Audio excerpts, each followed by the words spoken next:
to. Last na talaga to. Guys, last na boss na to. Makukuha ko na yan.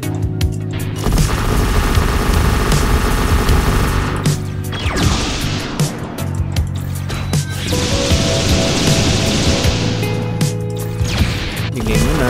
Ito na mahiya. Hiramin ko lang naman eh. Hiramin ko lang naman.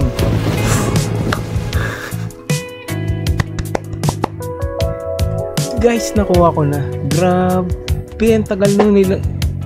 Inabot tayo ng 45 minutes para lang makuha to. See? Sabi ko sa'yo, pag walang tiyaga, wala kang pole. Tagal din nun. Tapos ganito lang. Hindi, pero subukan natin. Kasi first form pa lang naman siya eh. Subukan natin. Feel ko maganda to ah. Try mo na yung pa-levelin. Para magamit natin yung skill. So 80, Explosive Cloud. Pangalawang legendary item ko na to, guys. Kaya kung gusto nyo mag-aksaya ng oras,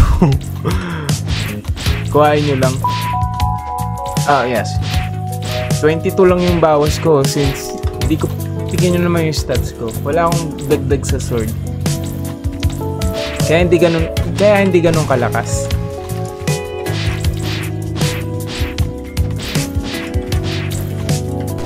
Pagtiyagaan muna natin. Nakailang patay ako ng boss tapos ngayon ko pala nakuha. Pero at least 'di ba nakuha ko 2% na drop rate. Ngayon ko lang nakuha. Worth it naman siya, worth it. Yun lang, medyo matagal siya pa-levelin. Yan, ganyan kalakas yung pole. Pinahirapan pa ako dun. Ay pucha. Di ba ganyan lang siya? Hindi ko lang kung papalibeli ko na to. Sa tagal ko na naglaro. Mabilis lang naman yan. Hindi, medyo matagal na pala. So, yun na nga. Papalibeli ko muna to. Tapos papakita ko na sa susunod. Bye.